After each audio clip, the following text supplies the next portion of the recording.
होगा यूरोप के सबसे बड़े न्यूक्लियर प्लांट पर हमला। ज़ेपोरिज़िया न्यूक्लियर प्लांट पर हमले का आरोप है। यूक्रेन ने आरोप लगाया है हमले से परमाणु प्लांट के एक हिस्से में आग लगी है। और यूक्रेन के विदेश मंत्री दिमित्री कुलेबा ने ट्वीट किया, रूसी हमलों को तुरंत रोका जाए, ये अपील उन्होंने की है। तो यूक्रेन के विदेश मंत्री ने यह अपील की है कि तत्काल इस हमले को रोका जाए।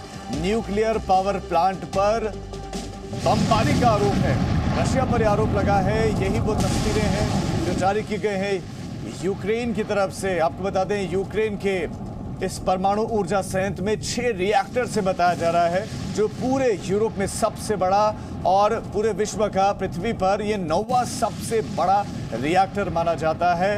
और अगर रिपोर्ट्स की माने तो रूस अभी मौजूदा स्थिति में आरपीजी का मोर्टार का इस्तेमाल कर रहा है। और अभी बताया चला कि इस ऊर्जा केंद्र के हिस्सों में फिलहाल आग लगी हुई।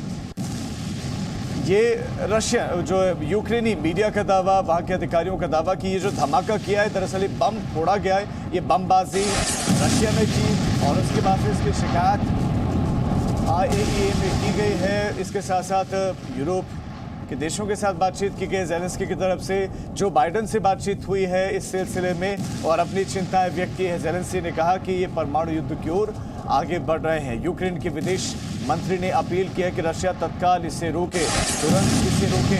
रूस यूक्रेन के बीच की ये लड़ाई निर्णायक मोड़ पर पहुंचती दिख रही है और अब इसमें ये परमाणु युद्ध का खतरा बढ़ता जा रहा है। परमाणु युद्ध का खतरा बढ़ता जा रहा है, लेकिन इस बीच में अमेरिका ने रूस पर नए प्रतिबंध लगा दिए।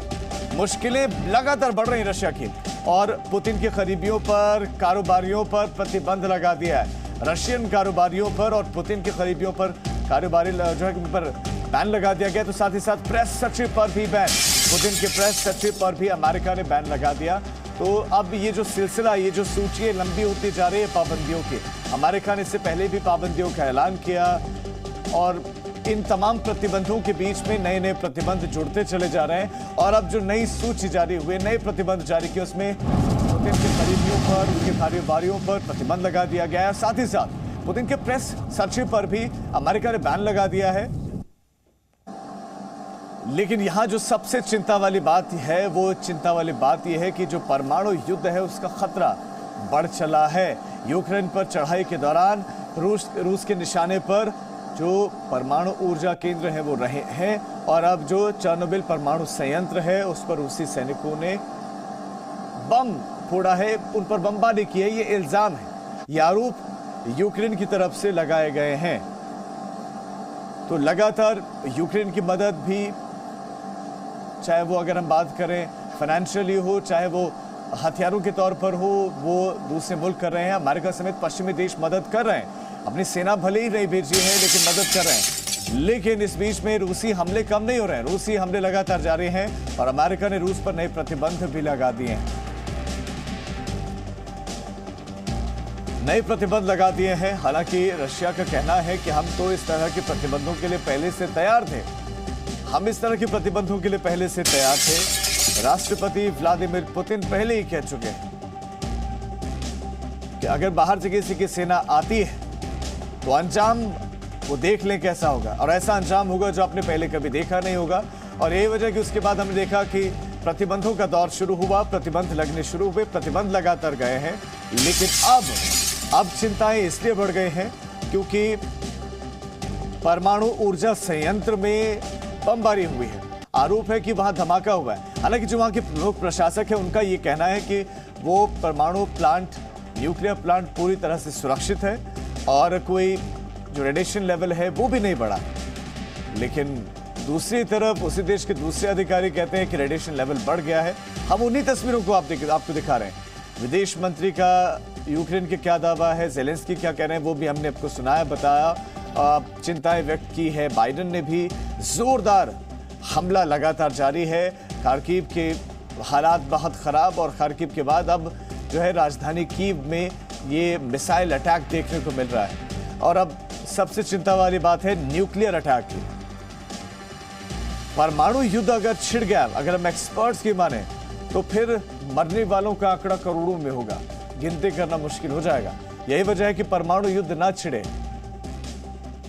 यही सबकी कोशिश, सबकी चाहत भी यही। लेकिन यूक्रेन की तरफ से इल्जाम है कि वो परमाणु आतंक फैला रहा है। एक और बड़ी खबर इस वक्त मिल रही है। बड़ी खबर यह है कि कीव में लगातार हमले जारी है। कीव को लगातार नुकसान पहुंचाया जा रहा है। राजधानी कीव पर अब रूस की नजर है और कीव के रिहायशी इलाकों में भी मिसाइलों से अटैक हुआ है। वहां की इमारतों को निशाना बनाया गया है, हमला हुआ है। और उन्हीं में से एक तस्वीर आप ये जो देख रहे हैं, ये जी न्यूज़ पर एक्सक्लूसिव तस्वीरें आप देख रहे हैं। ये तस्वीर आज की है और मिसाइल अटैक के बाद धुआं, आग, सब कुछ जलता हुआ और वहां पर फायर ब्रिगेड की कुछ गाड़ियां चलती हुई दिख रही हैं। लेकिन पूरी की पूरी इमारत तबाह कर दी, पूरी की पूरी इमारत तबाह। तो टारगेट सेट किया जा रहा है और टारगेट सेट करने के बाद अटैक किया जा रहा है। अब तक सरकारी इमारतें निशाने पर थी, टारगेट पर थी, लेकिन कीव में तो बताया जा रहा है कि जो रेजिडेंशियल एरिया है, जो रिहायशी इमारतें हैं, उन पर भी हमला हो रहा है, उन पर भी अटैक किया जा रहा है। फायर ब्रिगेड के कर्मचारी मशक्कत करते हुए, लेकिन इस धुएं के गुबार को बुझा पाना, हटा पाना, आग को बुझा पाना चंद कर्मचारियों के बस की बात नहीं है, क्योंकि पूरी की पूरी बिल्डिंग जलती हुई दिख रही है। पूरी की पूरी बिल्डिंग जल रही है। ये कीव की तस्वीरें हैं और इसी तरह हमले अब हो रहे हैं कीव में। राजधानी कीव में कुछ इसी तरह के हमले देखने को मिल रहे हैं। यूक्रेनी नागरिक भले ही डटे हुए हैं, लेकिन जो विध्वंसक हमले हैं उनमें आप तेजी देखने को मिल रहे हैं। युद्ध का 9वां दिन है और शुरुआत में एक्सपर्ट्स मान रहे थे कि रशिया ऐसी सुपर पावर है, ऐसी शक्ति है कि जब वो उतरेगा अगर तो चंद दिनों में खत्म कर देगा, कुछ घंटों में भी खत्म हो सकता है। लेकिन 9 दिन तक ये लड़ाई जारी है और अभी भी हमले लगातार जारी हैं। रशियन मीडिया के अपने दावे हैं, रशियन प्रेसिडेंट के अलग दावे हैं, यूक्रेनी राष्ट्रपति के अपने दावे हैं। लेकिन इस बीच में बड़ी खबर हम लगातार आपको दे रहे हैं। रूस के हमलों में कीव को बड़ा नुकसान पहुंचा है। कीव में बड़ी तबाही हुई है। कीव के कई हिस्से बुरी तरह से बर्बाद हो चुके हैं, बुरी तरह तबाह हो चुके हैं। सरकारी इमारतों को बड़ा नुकसान पहुंचा है और अब सरकारी इमारतों के बाद जो रिहायशी इलाके हैं वो निशाने पर आ गए हैं। आप एक तस्वीर ये आपके सामने हमने रखी है। इन तस्वीरों को देखकर चीखती हुई इन इमारतों को आप देखिए। धधकते हुए शोले अब शांत तो हो गए, लेकिन अभी भी भीतर ज्वालाएं। आप इन उठती हुई आग की लपटों को देख सकते हैं। यह हरा भरा शहर आज जल चुका है, जल रहा है। इस बीच में एक बड़ी खबर आपको देते हैं। ब्रिटेन ने यूएनएससी की बैठक बुलाई है, आपात बैठक बुलाई है। ब्रिटिश पीएम बोरिस जॉनसन ने ये इमरजेंसी मीटिंग बुलाई। ब्रिटिश पीएम ने न्यूक्लियर पावर प्लांट पर बमबारी के आरोपों के बाद यूएनएससी की आपात बैठक बुलाई है, इमरजेंसी बैठक बुलाई है। और आपको बता दें कि यूएनएससी की इमरजेंसी बैठक कोई पहली बार भी नहीं बुलाई। इससे पहले भी कई मौकों पर यह बैठक हो चुकी है, चिंताएं व्यक्त की जा चुकी हैं, रूस को लेकर सख्त टिप्पणियां की जा चुकी हैं, लेकिन उसके बाद भी कुछ खास हो नहीं रहा। यही वजह है कि यूएन पर से भी लोगों का विश्वास अब धीरे धीरे उठता चला जा रहा है। संयुक्त राष्ट्र सुरक्षा परिषद से विश्वास उठता चला जा रहा है और अब ब्रिटिश पीएम बोरिस जॉनसन ने मीटिंग बुलाई है।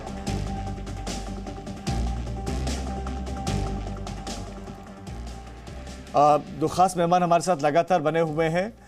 Sandeep Thapar sir, British PM Boris Johnson ने इमरजेंसी मीटिंग बुलाई है, लेकिन यूएन की अफगानिस्तान से लेकर अब तक की स्थिति, उसके रुख को आप किस तरीके से देखते हैं और इमरजेंसी बैठक से आपको लगता है कि कुछ निकलेगा?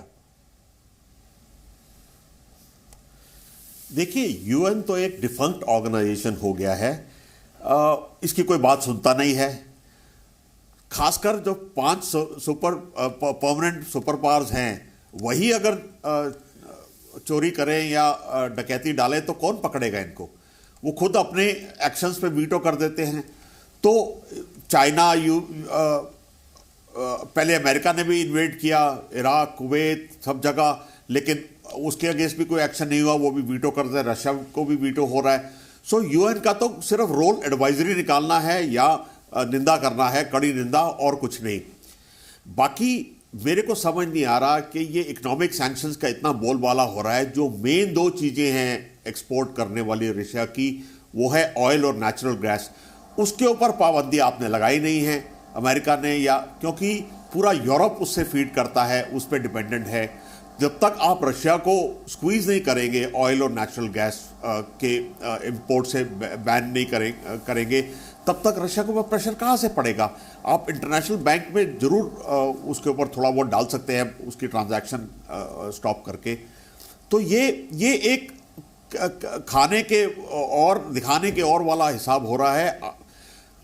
बाकी आप न्यूक्लियर वॉर की बात कर रहे हो, कोई मूर्ख ही होगा जो न्यूक्लियर वॉर के बारे में सोचेगा, और पुतिन मूर्ख नहीं है। देखिए, एक तो यूक्रेन के पास न्यूक्लियर हथियार नहीं है, उसने अमेरिका के साथ बहुत पहले संधि की थी और अपने हथियार डिस्पोज ऑफ कर दिए थे। जी थापर सर, कुछ विजुअल्स, कुछ तस्वीरें वहां से आई हैं जो हम इस वक्त दर्शकों को दिखा रहे हैं। लगातार मिसाइल अटैक, आप सुनिए एक बार।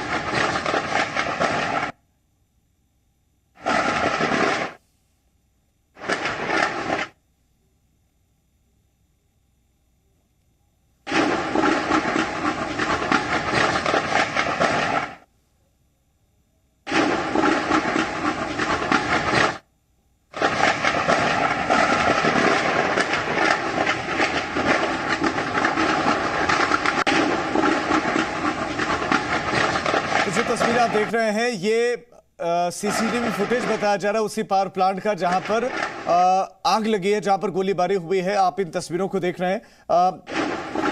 थापर सर, किन हथियारों का इस्तेमाल हो रहा है? कुछ मिसाइल से लगता है, कुछ ये क्या, ये बम है या कौन सा हथियार जिसका इस्तेमाल हो रहा है? और ये यूक्रेन की तरफ से कहा गया कि ये देखिए विजुअल्स भी, उन्होंने तस्वीरें भी रख दी हैं, न्यूक्लियर पावर प्लांट को इन्हीं हथियारों से जो है नुकसान पहुंचा है, इन्हीं गोलीबारी में डैमेज हुआ है।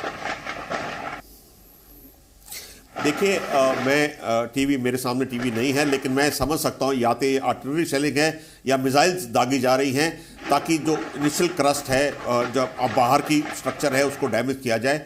और अगर रशियन फोर्सेस कर रही हैं इसको, तो ये फिक्र की बात है, क्योंकि ये न्यूक्लियर पावर प्लांट है, इसको ज़्यादा छेड़खानी ठीक नहीं होगी। तो अगर इसको कैप्चर करना है तो और तरीके से capture. Presenting B News app, available on Google Play and App Store. Download it now.